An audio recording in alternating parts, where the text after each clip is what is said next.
not a game, it's a rich thing. আসসালামু আলাইকুম। Dirt and Flutter টিউটোরিয়ালের নতুন ভিডিওতে আপনাদেরকে স্বাগতম। তো মোটামুটি প্রায় মনে হয় 1 বছর পর আমি আবার ভিডিও শুরু করতেছি ডার্ট আর ফ্লাটার নিয়ে। আর আজকে আমরা যেই টপিকটা শিখবো সেটা হচ্ছে কন্ট্রোল ফ্লো স্টেটমেন্ট।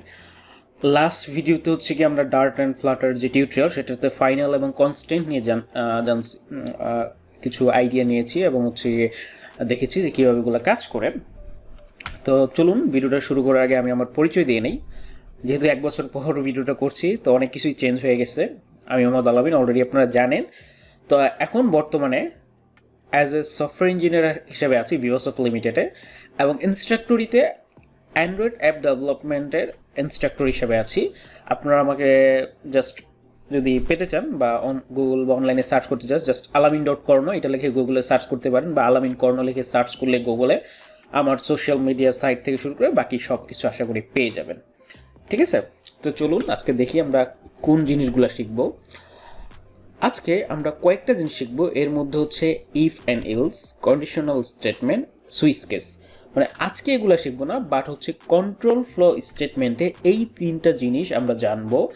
হয়তো শুধুমাত্র আজকের ভিডিওতে আমরা ইফ এলস নিয়ে শিখব, এবং ইফ অ্যান্ড এলস স্টেটমেন্টের মধ্যে আমরা 2টা জিনিস শিখব, কিভাবে হচ্ছে গিয়ে ইফ এবং এলস কাজ করে বা ইউজ করতে হয়, এবং ইফ অ্যান্ড এলস ইফ যে ল্যাডার স্টেটমেন্ট আছে সেটা কীভাবে ব্যবহার করতে হয়। ঠিক আছে, তো আমরা হচ্ছে গিয়ে ডার্ট প্যাডে চলে যাই এবং ওইখানে আমরা একটু সরাসরি কোড করে দেখি এবং ওইটা অ্যাকচুয়ালি কীভাবে কাজ করে সেই জিনিসটাও আমরা শিখে নিব। ওকে, রাইট নাও হচ্ছে আমরা ডার্ট প্যাডে, আর ডার্ট প্যাডে হচ্ছে এখানে ডিফল্টভাবে অনেক কিছু লেখা থাকে, তো আমরা এগুলো কেটে দিই। কেটে দেওয়ার পরে আমরা প্রথমে যেটা প্র্যাকটিস করব সেটা হচ্ছে ইফ অ্যান্ড এলস স্টেটমেন্ট। তো আমরা একটা এখানে কমেন্ট রাখতে পারি, if and else statements, just সুবিধার জন্য রাখলাম। ঠিক আছে, প্রথমে আমরা কি নিব, একটা ভেরিয়েবল নিব। ভেরিয়েবলের নাম আমরা যে কোনো কিছু দিতে পারি। আমি রাখলাম ভার লাইক স্যালারি। ঠিক আছে, স্যালারি একটা ভেরিয়েবল, এর মধ্যে আমি হচ্ছে কি একটা স্যালারি রাখবো। কত রাখতে পারি, লাইক ধরেন 30,000। ঠিক আছে, 30,000 টাকা স্যালারি। এবং এখন আমি চেক করব ইফ স্যালারি ইজ গ্রেটার দেন 25,000, তখন আমি প্রিন্ট করব you are a junior software engineer. ওকে, আমরা কি করলাম, এখানে আমি একটা ভেরিয়েবল স্যালারি নিলাম এবং এখানে আমি 30,000 একটা ভ্যালু রাখলাম। এবং এখানে কি করতেছি, আমি ইফ স্যালারি ইজ গ্রেটার দেন 25,000 মানে 25,000 টাকার উপর হয়, তাহলে আমরা এটা প্রিন্ট করতেছি। এখন আমি একটু জাস্ট প্রিন্ট করি, রান করে আপনাদেরকে দেখাই। এখন আমাদের রান করার সাথে সাথে এখানে দেখাচ্ছে you are a junior software engineer. তার মানে কি হচ্ছে, আমরা এখানে একটা কন্ডিশন দিলাম ইফ দিয়ে আইএফ, এবং এর মধ্যে কন্ডিশনটা বলে দিলাম স্যালারি যদি 25,000 টাকার বেশি হয় তাহলে সে কি করবে, এই যে আমাদের সেকেন্ড ব্র্যাকেট আছে, কার্লি ব্রেসেস বলে এটাকে, এর মধ্যে যেই ফাংশন বা যা কিছুই আমরা লিখবো সে এটা এক্সিকিউশন করবে। ধরুন এখন কোনো কারণে আমার স্যালারি আমি লিখলাম 20,000। ঠিক আছে, তাহলে কি এই ফাংশনটা কাজ করে? আমরা রান করব, দেখলাম যে কিছুই কাজ করতেছে। দ্যাট মিনস এই কার্লি ব্রেসেসের ভিতরে আমাদের কোডিং যে প্রোগ্রামটা সে ঢুকছে না। কারণ কি, সে এখানে ইফ কন্ডিশনটা চেক করছে এবং চেক করার পর দেখছে এই কন্ডিশনটা মিট করছে না, তার মানে এটা ফলস, মানে মিথ্যা, যার কারণে সে এই কন্ডিশনের ভিতরে ঢুকছে না। এক্ষেত্রে আমরা যদি চাই যে যদি আমাদের এই কন্ডিশনটা অ্যাপ্লিকেবল না হয় সেক্ষেত্রে আমরা অন্য একটা কন্ডিশনের উপর, সেক্ষেত্রে আমাদেরকে ইউজ করতে হবে এলস। ঠিক আছে, এবং এলসের মধ্যে আমরা চাইলে আরেকটা জিনিস প্রিন্ট করতে পারি, print you are A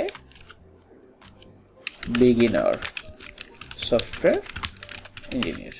just in case এটা just like hypothetically just print করে দেখার জন্য। আপনারা এখন যে কোনো কিছু হইতে পারে, যে কোনো অ্যাকশন আমরা নিতে পারি কোডের মধ্যে, জাস্ট এটা আমরা চেক করার জন্য এটা লিখলাম। এখানে কিন্তু আমরা শুধু যে প্রিন্ট করব এরকম না, আমরা যে কোনো কিছু করতে পারি, ঠিক আছে।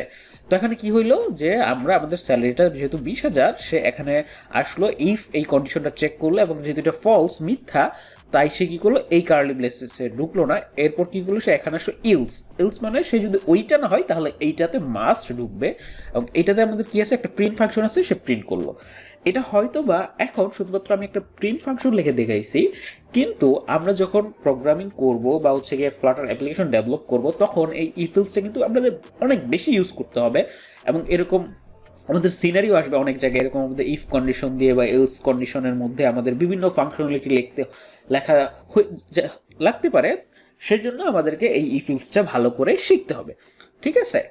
তো আমরা একটু এই ইফেলসের যে আমাদের কীভাবে লিখতে হয় সেই জিনিসটা আমরা একটু দেখে নেই। তো অলরেডি কিন্তু আমরা কোডের মধ্যে এই জিনিসটাই এক্সপ্লেইন করে ফেলেছি, যে ইফেলসের মধ্যে যে আমাদের এখানে ইফের মধ্যে একটা ফার্স্ট ব্র্যাকেটের মধ্যে আমাদের কন্ডিশনটা থাকবে যেটা আমরা পাস করতে চাচ্ছি। সে প্রথমে এই কন্ডিশনটা চেক করবে, এবং কন্ডিশন যদি সত্য হয় তাহলে এই ব্লকের মধ্যে, এই কার্লি ব্রেসেসের ব্লকের মধ্যে যতটুকু অংশ থাকবে সে এটা হচ্ছে প্রিন্ট করবে। আদারওয়াইজ সে কী করবে, ইলসের মধ্যে এসে আমাদের execute code here if false, যদি ফলস হয় তাহলে এটা প্রিন্ট করবে, ঠিক আছে। তো এখন আমরা আরেকটা জিনিস দেখবো, সেটা হচ্ছে ল্যাডার স্টেটমেন্ট, যেটা আমরা বলেছিলাম সেটা। এখন আমরা কি করব, আমাদের যে ইফ ইলস ল্যাডার স্টেটমেন্ট আছে ইফ ইলস ইফের, সেটা প্র্যাকটিস করবো। তো আমি এখানে একটা কমেন্ট করে নিই, if else if ladder statements, okay. তো এখানেও সেম, আমরা একটা ভেরিয়েবল নেই, ভেরিয়েবল আমরা কি নিতে পারি, রেজাল্টস। আর রেজাল্ট নেই, লাইক আমি একটা সাবজেক্টে কত পেয়েছি, 16 পেয়েছি, ওকে। তো এখন আমি চেক করব ইফ আমার এই result is greater than or equal 19 and আমার রেজাল্ট ইজ লেস দেন 100, দেন হচ্ছে আমরা এখানে একটা ব্লকে প্রিন্ট করব, ওকে। লাইক আমরা প্রিন্ট করলাম A প্লাস, ওকে। তার মানে আমরা কি হলো, এটা গ্রেটার দেন অর ইকুয়াল দিই, লেস দেন অর ইকুয়াল, মানে আমাদের রেজাল্টটা যদি আমাদের 90 থেকে বড় অ্যান্ড এবং রেজাল্টটা যদি 100 থেকে ছোট হয় তাহলে আমরা প্রিন্ট করবো কি A প্লাস। এরপর আমরা কি করতে, আমরা একটু আগে শিখেছি, এরপর আমাদের কি লিখতে হয়, ইলস লিখতে হয়। আমাদের যদি এটাতে না ঢুকে সেক্ষেত্রে আমাদের কি করতে হবে, ইলস দিলে ইলস কন্ডিশনে ঢুকে যাবে। বাট আমরা চাচ্ছি যে না, 90 থেকে 100 পাইলে A প্লাস, আবার যদি 80 থেকে 90-এর মধ্যে পাই তাহলে হচ্ছে A গ্রেড। এটার জন্য আমাদের যে ফাংশনটা লিখতে হয় সেটাকে বলা হচ্ছে ল্যাডার স্টেটমেন্ট, এবং এটাকে লিখতে হয় ইলস ইফ দিয়ে। তো আমরা কি লিখবো, ইল ইফ, এবং এই ইলস ইফের মধ্যে এখন আমাদেরকে এখানে কন্ডিশন দিতে হবে, লাইক রেজাল্ট, আমরা দেই result is greater than or equal 80 and result is less than 90। যদি এটা হয় সেক্ষেত্রে আমরা কি করব, প্রিন্ট করব A গ্রেড, ওকে। তো সুন্দর, আমাদের কিন্তু সুন্দর একটা ফাংশনালিটি হয়ে গেল। তো এইভাবে কিন্তু আমরা চাইলে, এটা আমি এখন কপি পেস্ট করে ফেলি, আমি চাচ্ছি না বারবার লিখতে, ঠিক আছে। কপি পেস্ট করে কি বলবো, এখানে আমরা যদি আমাদের রেজাল্টটা 70 থেকে হচ্ছে গিয়া 80-র মধ্যে হয় তাহলে আমরা দিব হচ্ছে গিয়া ধরেন B গ্রেড, ওকে। দেন আরেকটা হইতে পারে যে 70 হয়ে গেছে, তার মানে আমরা দিতে পারি 60 থেকে যদি 70-র মধ্যে হয় তাহলে আমরা দিতে পারি C গ্রেড, ওকে। অ্যান্ড আরেকটা দিতে পারি কি, যদি আমাদের 30 থেকে বড় আর হচ্ছে 60 অথবা 60-র মধ্যে হয় তাহলে ধরলাম ডি কি হইতেছে, আর একটা গ্রেড ডি গ্রেড।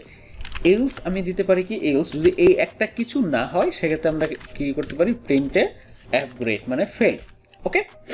তার মানে আমরা পেয়েছি 60, তাহলে আমরা যদি এখন প্রিন্ট করি তাহলে এখান থেকে সে একটা কিন্তু রেজাল্টের ভ্যালু আমাদের প্রিন্ট করে দেখাই দিবে, ঠিক আছে, দেখুন এখানে আমি সি গ্রেড 60 হচ্ছে সি গ্রেড। আমি যদি যাই, আমরা যদি 60 অথবা 60 সমান অথবা 60 থেকে বড় এবং 70-এর মধ্যে হয় তাহলে আমাদের কি করবে, সি গ্রেড।